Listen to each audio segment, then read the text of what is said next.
Hello everyone, hope you're doing great. My name is Ekaterina Andoni and I'm a licensed immigration consultant and CEO of Ever North Canada Immigration Solutions. Today we have very exciting news to discuss. The OINP has finally launched the first stage of the eligibility criteria announcement on the new PR pathways that they are finally doing. So they've been quiet after the end of May. They've been quiet for around 1 month with no updates after they closed everything, after all of the draws and pathways were suspended. And now finally we know at least some key points who will be eligible under the new streams that they are launching. So we have a lot of information to cover today. For your convenience, we're going to do the timestamps. So it's going to be easier for you to navigate through the video and skip the parts that maybe you've already heard or examined yourself and just focus on the important information that you need. So if you were hoping for this day to come, for the release of the program, it happened. However, it's not that you can apply tomorrow because we have only the announcement but with no exact dates on when the intake will start. So if you were hoping to apply as soon as possible, still it's not the time to submit the documents and information because the new expression of interest system has not been set up yet. That's why this video might be important, so you know what's to come and you can prepare in advance and at least know how and when to submit all of the information. On June 26th was finally announced Ontario Workforce Priority Stream. So it includes 3, let's say, subcategories under one consolidated pathway. So the first pathway is for the occupations under Tier 0 to 3. So let's check the detailed eligibility criteria. So here, just going by the basics, right? You still would need the job offer from the qualified Ontario employer. In this case, the eligibility criteria for the employer has not yet been fully confirmed, but I suspect they need to be at least the same how it used to be, maybe with some changes. So the main thing is, if your employer qualified previously, I would say 98% that they would still qualify to support you now under the new stream. So the job offer is still there. As for the work experience, that's the most exciting part, because previously you needed to have 2 years of combined work experience within the same NOC code as your job offer to be eligible to apply. Right now, the OINP added new criteria that can be very useful. So instead of only having 2 years of experience out of the last 5, you may qualify if you have 6 months of consecutive work experience within the last 12 months working for that employer who provided you with the job offer. So technically, if previously you could not apply because you did not have 2 years of experience, right now, if you have at least 6 months working in a row during the last year, you are eligible to apply. If you by this time already have 2 years of work experience, not necessarily for this employer who supports you, but maybe from other employers in Canada, or even combined employment from in Canada and overseas, going to getting to 2 full years out of the last 5, this criteria still apply, so you still can take part in the program. So instead of just narrowing everything down, they broaden the opportunities and more people should be able to apply. So this one we covered, 2 years out of the last 5, still perfectly fine. 6 months out of the last 12, also good, but you need to make sure you work within the same position as offered by the job offer from the employer.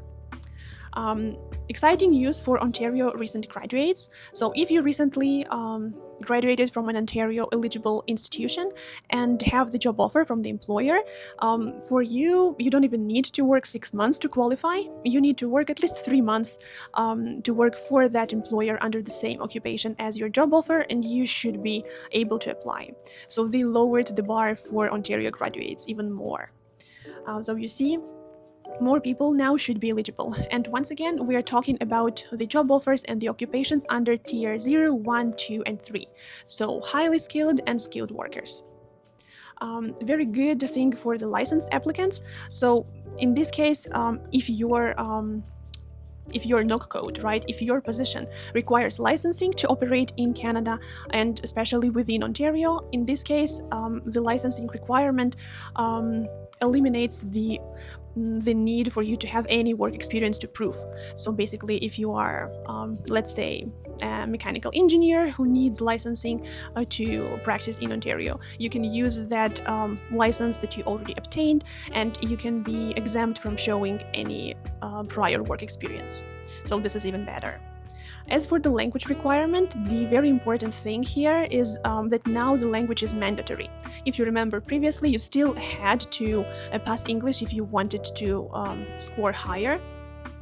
But it was not mandatory for all of the streams. Right now it is. And specifically for these, for highly skilled workers, you would need to pass English at a level 5 or 6 at a minimum. Each band of the test would be taken under assessment, not overall. This is important because we need a bit more details from the OINP, how they gonna do it, right? How they gonna select which occupations would need CLB5, which occupations would need CLB6. So this information would be released afterwards. I suspect under the second phase of launch, we will know more details about it, but still, right now you need to know that if you can achieve CLB5 or 6, you should be covered under this stream. As for the minimum education criteria, the bar was raised as well here. Right now, to qualify under this pathway, you need to have at least college-level diploma.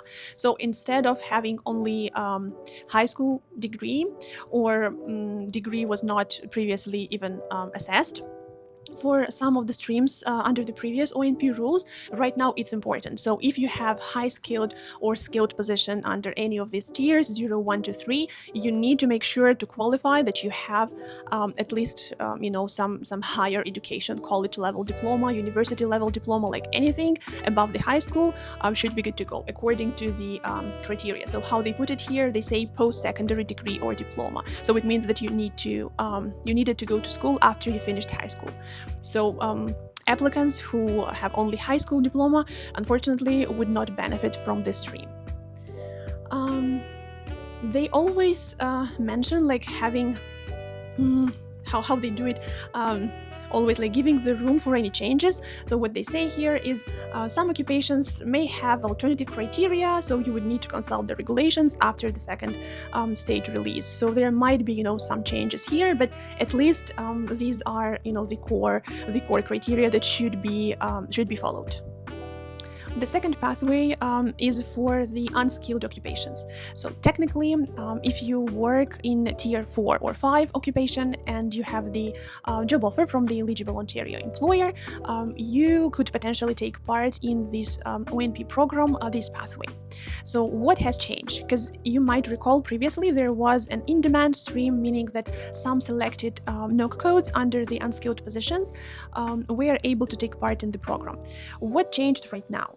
So right now we have mentioned from the OINP that basically any NOC code within tier 4 and 5 could potentially qualify, given that they have the eligible job offer. In terms of the work experience, there is the need for you to have been working for at least 9 months in a row for that employer who offered you the position. So in comparison to the skilled occupations pathway that we discussed previously, where you have the freedom to either have previous work experience or started working to this employer who supports you right now, this stream is completely different. Like, you can only be eligible to apply if you have already worked 9 months for that employer. So looking ahead, if you have the employer who potentially can help you with the job offer and the support through the program, you need to start working for that employer as soon as possible, just to get to the point where you reach 9 months, and only after the 9 months mark hit, you should be able to apply and submit your expression of interest. As for the language requirement, the bar is set at CLB level 4. So in comparison to, again, the previous stream where you need 5 or 6, here you would need CLB 4. And if you've passed English test previously, you know that CLB 5 would be kind of a bit more than basic, right? CLB 4 is just basic. So if you are kind of scared of passing the test, please don't worry. CLB 5 and 4, for the majority of the clients and applicants, it's absolutely achievable, it's doable, and you don't need to worry, basically, because these are the real scores that basically anyone can achieve, so you should be fine. As for the minimum education here, for these unskilled positions pathway, you need to have at least high school diploma. So if you don't have any, completed higher education, don't worry. Under this stream, it is not required. Only the high school is required, but it needs to be like completed high school with all of the confirmation documents. And the last one, I would say the most narrow pathway is for self-employed physicians working in the province. It's not that common, right, even to graduate from medical school, to become a licensed doctor, so OINP would anticipate that not a lot of applicants would be under this stream, but still there is a labor shortage within this area, so I suspect that the draws will happen under this stream. So as for the criteria, you need to be a member in good standing with the College of Physicians of Ontario for sure, because you need licensing to be able to practice. And you need to have a valid certificate of registration in an eligible class, right? Like you are like independent, academic, or provisional, right? Because the officer would need to make sure you have all of the qualifications needed to practice as a physician here. And the last one, you need to be able to bill through the OHIP. If you live in the province, you know that this is the medical coverage that is provided by the province. So technically what it means is that you would be able to accept patients under the provincial healthcare plan. So these are kind of, the basics of what has been announced in terms of how everything should be, right? They confirmed that the process will start from the employer side, exactly how it used to be. The employer would need to initiate the job offer issuance from their employer portal in the OINP system. Then you, from their platform, from the OINP new platform, you would be able to accept this job offer and register expression of interest.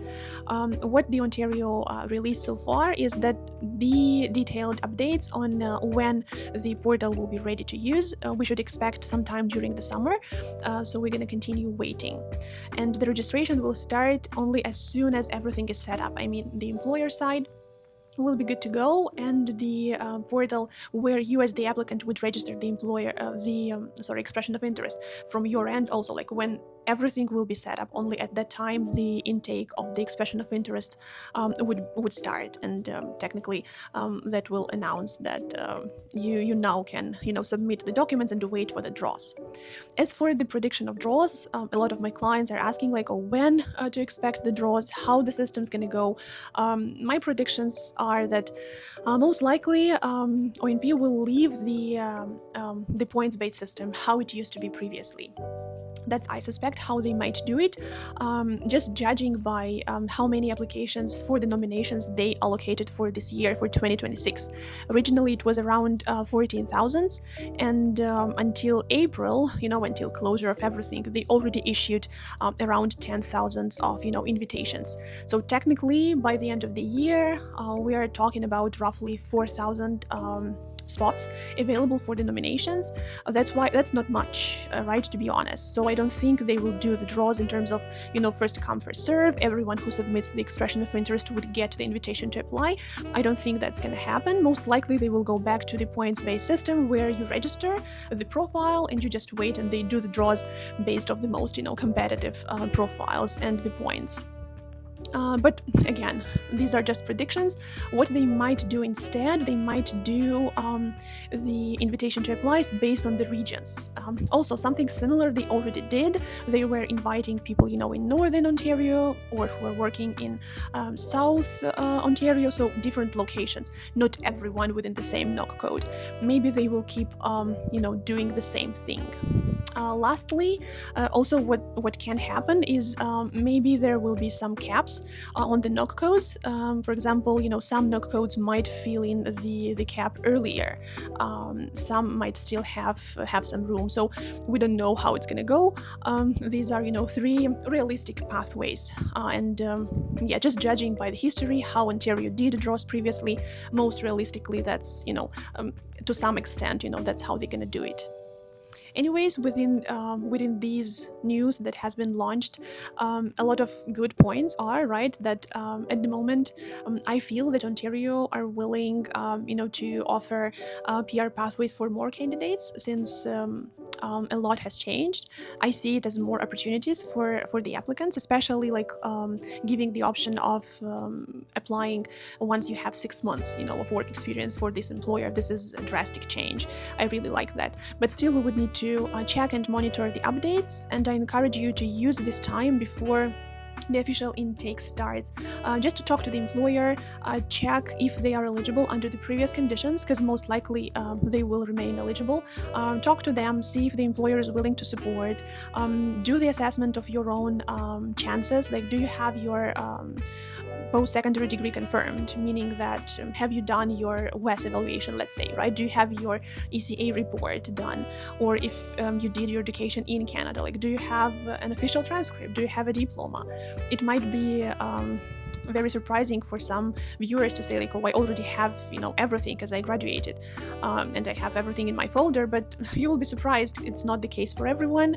Some people don't have the diploma or don't have the transcript, so you need to make sure you have time to request those, or to do the evaluation and to do, let's say, the WES assessment, and to book your English test, because now we see it's going to be the entry criteria for all of the applicants. Just make sure you have your fresh results ready to be able to submit your expression of interest as soon as the portal is launched and the intake starts.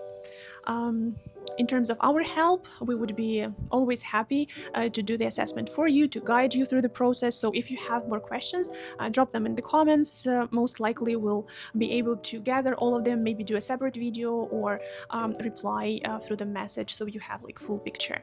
Also, you can book a consultation with us where we gonna assess in detail your case, your profile, check the eligibility of the employer, and guide you exactly what to do and when to start.